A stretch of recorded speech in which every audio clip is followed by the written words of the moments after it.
నీ భార్య నాకు కావాలి అనేసి అజ్ఞాతవాసి నుంచి మెసేజ్ వచ్చిన తర్వాత నరేషు చాలా షాక్ గురయ్యాడు. ఏం చేయాలి ఇప్పుడు? ఎవరు నా భార్య? నా భార్య గురించి వేరే అజ్ఞాత వ్యక్తి ఈ రకంగా మెసేజ్ చేయడం ఏంటి? ఫ్రెండ్స్, ఇక్కడ మీరు ఆలోచించండి. ఇప్పుడు నరేష్ ఆమెను తో సంసారం చేస్తాడా? ఆమెను ఇంటి నుంచి బయటకు వెళ్ళగొట్టేస్తాడా? విడాకులు ఇస్తాడా? మీరు కామెంట్ చేయండి ఫ్రెండ్స్. చివరిలో మీకు తెలుస్తుంది మీ కామెంట్ ఎంతవరకు కరెక్ట్ అని.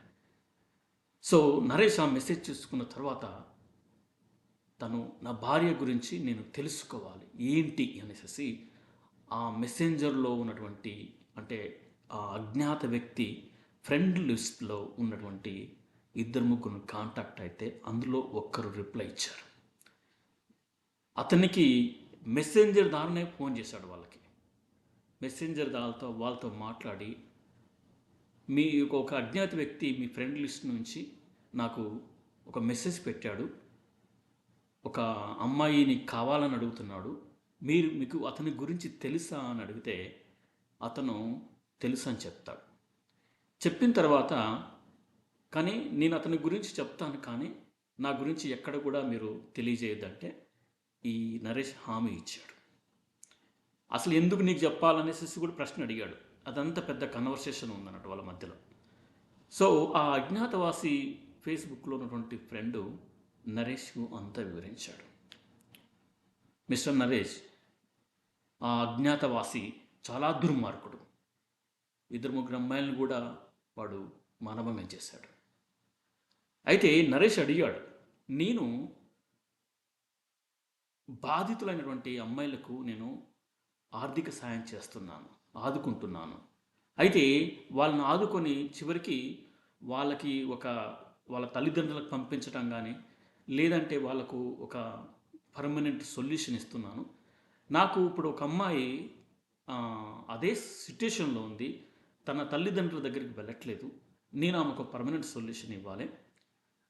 కానీ ఈ ఫోటోను చూసిన తర్వాత వాడు ఈ విధంగా అడిగాడు కాబట్టి ఆమె డీటెయిల్స్ ఇస్తే అట్లీస్ట్ ఆమె ఇంటి అడ్రస్ అని తెలిస్తే నేను వాళ్ళ అమ్మ నాన్న దగ్గరికి చేరుస్తాననేసి నరేష్ చెప్పగా ఈ అజ్ఞాతవాసి ఫ్రెండ్ మొత్తం చెప్పాడు.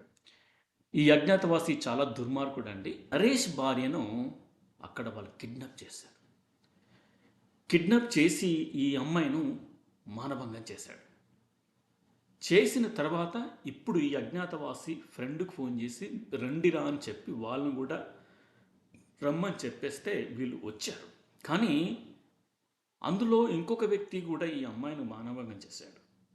కానీ ఇప్పుడు నరేష్తో మాట్లాడుతున్నటువంటి ఇంకొక వ్యక్తి మాత్రం ఆ అమ్మాయి చేతులు దండం పెట్టుకుంటున్నటువంటి ఫోటో తీశాడు ఇతను. ఆ అమ్మాయి చూసేసి స్ప్రూ కోల్పోయింది. అంటే ఇతను ఫోటో తీస్తుండగానే అమ్మాయి స్ప్రూ కోల్పోవటం వల్ల ఇప్పుడు నరేష్ చెప్తున్నటువంటి వ్యక్తి ఇంకా అమ్మాయిని ఏమాత్రం ముట్టుకోలేదన్నట్టు. అయితే అప్పుడు తీసుకున్నటువంటి ఫోటో అతని దగ్గర ఇంత ముందుకు అజ్ఞాత వ్యక్తితో ఫ్రెండ్షిప్ చేసినప్పుడు కొంతమంది ఫోటోలు వీళ్ళు క్యాజువల్గా తీసుకునే వాళ్ళు, ఇట్లా దారిలో వెళ్తున్నటువంటి అమ్మాయిలు, అలా ఈ అమ్మాయి ఫోటో నరేష్ పంపించాడు. నరేష్ చూసేసి ఎస్, ఆవిడే నా వైపు అనేసి, ఇంకా నా వైపు అని కూడా చెప్పలేదు అతను. అక్కడ ఏడుస్తూ రెండు చేతులు ఎత్తి నమస్కరిస్తూ నన్ను వదిలేయమని అనేసి ఏడుస్తున్నటువంటి ఆ ఫోటో నరేష్ హృదయాన్ని కలిసేసింది అన్నట్టు. అంటే నా భార్యను వీళ్ళు పాడు చేశారు, చంపొద్దనో లేదంటే ఇంకొక ఏది చేయొద్దనేసేసి వేడుకుంటున్నటువంటి సందర్భం ఆ ఫోటో. అంతే. నరేష్ మళ్ళీ ఈ అజ్ఞాతవాసి యొక్క ఫ్రెండ్ని రిక్వెస్ట్ చేశాడు, దయచేసి ఆమె పేరు చెప్పగలుగుతారా? ఆమె ఏ పేరు మాకు ఒరిజినల్గా తెలియదు, పేరు కరెక్ట్గా తెలిస్తే మనం వాళ్ళ తల్లిదండ్రుల దగ్గర మనం చేర్చొచ్చు అంటే ఇతను ఆ అమ్మాయి పేరు చెప్పాడు. ఆ అమ్మాయి పేరు పుష్పలత. అయితే నేను పేరు మార్చి చెప్తున్నాను, ఒక పుష్పలత అనుకోండి, ఇంటి పేరు కూడా చెప్పారు కానీ నేను మెన్షన్ చేయను ఇక్కడ. ఇప్పుడు నరేష్ ఏం చేశాడంటే ఆ ఇంటి పేరు మీద ఉన్నటువంటి పేర్లను ఫేస్బుక్లో వెతకడం ప్రారంభించాడు.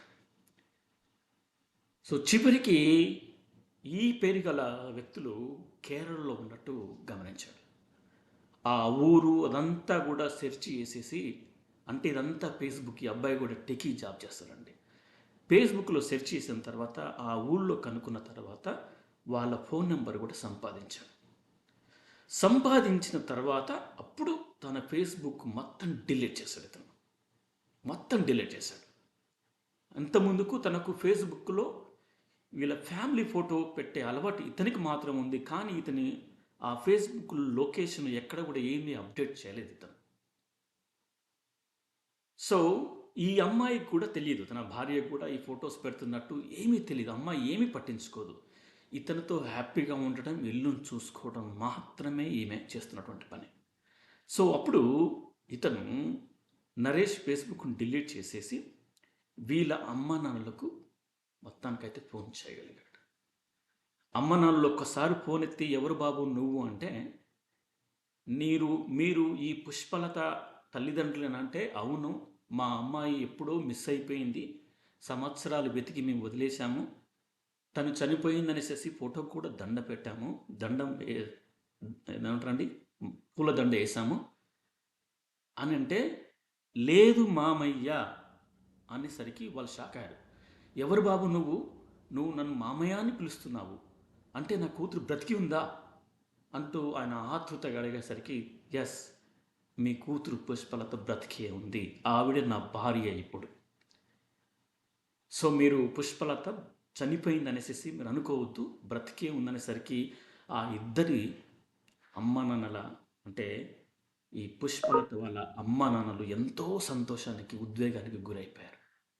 సో నరేష్ ఏం చేశాడంటే, ఇప్పుడు ఈ అమ్మాయి ఇన్ని సంవత్సరాలుగా మీకు దూరంగా ఉంది కదా, తను కొంచెం అదవుతుంది, నేనే అన్ని సర్ది చెప్పి తీసుకొని వస్తాను, అప్పటి వరకు మీరు ఎటువంటి పరిస్థితుల్లో కూడా ఎవరికి చెప్పొద్దండి, నేను వచ్చి మిమ్మల్ని, మీ అమ్మాయిని మీకు చూపిస్తాను, అప్పటి వరకు మీరు వెయిట్ చేయండి అంటూ ఈ పుష్పలత తల్లిదండ్రులకు తనే, ఎవరికి అంటే తన భార్యకు తెలియకుండా అప్పుడప్పుడు మాట్లాడటం, వాళ్ళకి కావాలన్న డబ్బులు కావాలంటే పంపించడం అని చేస్తున్నాడు.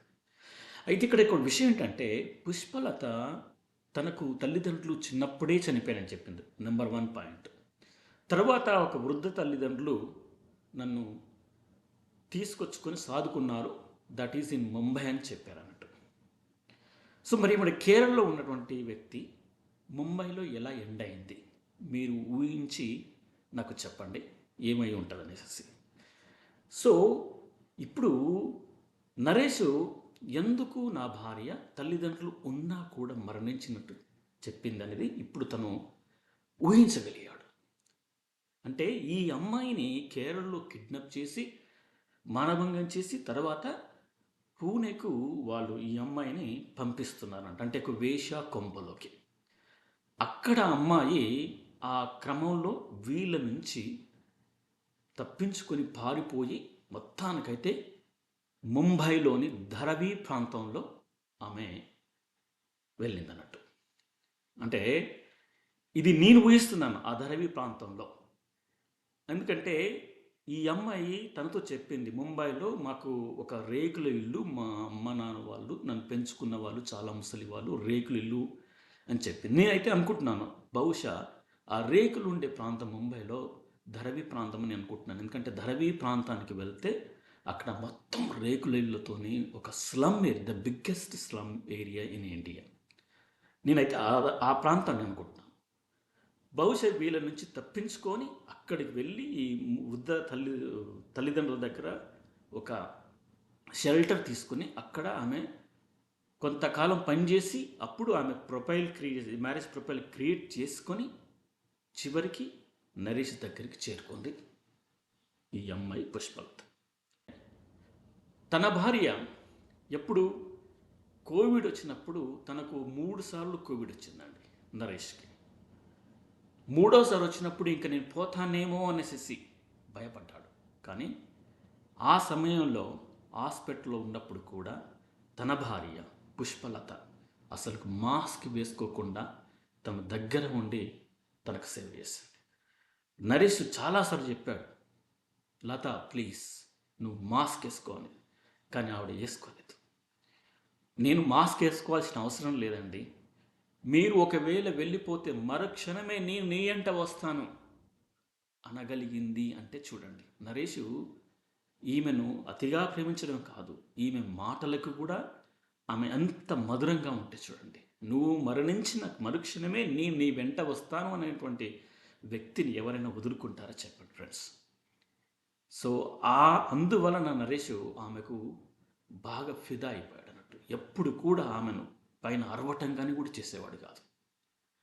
సో నరేష్ ఇప్పుడు ఈ విషయాలు తెలుసుకున్న తర్వాత, అంటే తన భార్యకు తను చేస్తున్నటువంటి రీసెర్చ్, వాళ్ళ అమ్మ నాన్నలు, వృద్ధులు బొంబాయిలో వీళ్ళందరినీ కూడా అసలు ఈయన ఎంక్వైరీ చేసుకుంటున్నాడు. కానీ ఈ అమ్మాయినే ఒకరోజు షాకింగ్గా, అంటే ఆమెని సర్ప్రైజ్ చేసి తన కేరళకు తీసుకెళ్లాలనేసి ఒక కోరిక పెట్టుకున్నాడు. ఇంకొక కోరిక ఏంటంటే ముంబైలో ఈమెను షెల్టర్ ఇచ్చినటువంటి ఆ వృద్ధ తల్లిదండ్రులను కూడా కలవాలనేసేసి సో తను ఈ ముందు పెట్టుకున్నాడు. ఇప్పుడు ఫ్రెండ్స్, నరేష్ తన భార్య ఈ రకంగా ఒక మానభంగానికి గురైందని తెలిసినా కూడా తను ఏ మాత్రం కూడా అది కాకుండా ఆమెను ఇంకా అమితంగా ప్రేమించాడు. అయ్యో, నా భార్య ఎన్ని బాధలు, ఎంతో బాధను, క్షోభను అనుభవించి నన్ను పెళ్లి చేసుకుంది. సో ఇలాంటి భార్యకు నేను మరుక్షణం ఎక్కడ కూడా ఎప్పుడు కూడా నేను ఆమెను బాధ పెట్టొద్దనేసి ఇంకా గట్టిగా నిర్ణయించుకున్నాడు నరేష్. అప్పటి నుంచి ఇంకా అతిగా ప్రేమగా చూసుకోవడం మొదలుపెట్టాడు. సో నరేష్, ఇతని ప్రేమ ఎంత గొప్పదో మీరు చూడండి. ఈ రోజుల్లో ఎవరైనా మానభంగం చేస్తే సమాజంలో ఆమె యొక్క ఫేస్ అనేది ఆమె చూపించుకోలేకపోతుంది. రెండవది, ఆమెను పెళ్లి చేసుకోవడానికి కూడా అసలుకి ఎవరు ముందుకు రారన్నటువంటి ఈ సమాజంలో నరేష్ అది తెలియక ముందు పెళ్లి చేసుకున్నప్పుడు కూడా, తెలిసిన తర్వాత కూడా ఎటువంటి బాధలు అవి లేకుండా, ఎటువంటి అనుమానం లేకుండా ఆమెను ఇంకా ఎక్కువగా ప్రేమించాడు చూడండి. అంటే గాయపడినటువంటి ఒక మహిళను తన హక్కును చేసుకొని తనకు జీవితాన్ని ఇచ్చాడు చూడండి ఫ్రెండ్స్. తన కోరిక ఒక చక్కటి కన్నులు గల, వెడల్పాటి కన్నులు గల ఒక చక్కటి చుక్కని పెళ్లి చేసుకోవాలనే ఒక కోరిక. ఆ కోరిక తీరింది. రెండవది, తనను జీవితాంతం చక్కగా ప్రేమించే, ఎప్పుడు కూడా ఏ గొడవ లేకుండా ఉండే అమ్మాయిని పెళ్లి చేసుకొని కోరుకున్నాడు. ఈ రెండు లక్షణాలు ఆమెలో మిళితమైపోయాయి ఫ్రెండ్స్. ఇప్పుడు ఆ అబ్బాయి ఒక బాబును కూడా కన్నారు. ఎంతో హ్యాపీగా ఉన్నారు. అసలు ఈ విషయం, ఇతను చేస్తున్నటువంటి రీసెర్చ్ అనేది తన భార్యకు అస్సలకు తెలియదు. ఏదో ఒక రోజు నేను ఇండియాకి తీసుకెళ్ళి కేరళలో వాళ్ళ తల్లిదండ్రుల ముందు పెట్టేసేసి నా భార్యకు నేను సర్ప్రైజ్ చేస్తే ఆమె సంతోషం అనేది కళ్ళగారి నేను చూడాలి అనేసి ఈ రకంగా పెట్టుకున్నటువంటి నరేష్ యొక్క ప్రేమ ఎంత గొప్పదో మీరు చూడండి ఫ్రెండ్స్. ఇలాంటి భార్య, అంటే ఈ విధంగా గురైనటువంటి భార్యను తను ఇంకా ఎక్కువగా ప్రేమిస్తున్నాడంటే అతని ప్రేమ ఎంత గొప్పదో మీరు ఆలోచించండి ఫ్రెండ్స్. సో కాబట్టి ఇక్కడ నేను మిమ్మల్ని అడిగేది ఏంటంటే, ఈ నరేష్ యొక్క ప్రేమ అనేది ఎంత గొప్పది మీరు కామెంట్ చేయండి. ఈ రోజుల్లో ఇలాంటి వ్యక్తిని దొరికితే ఎవరు చేసుకుంటారు? కాదు కదా. ఒకవేళ తెలిసిన తర్వాత కూడా ఇంట్లో ఉంచుకుంటారా ఫ్రెండ్స్?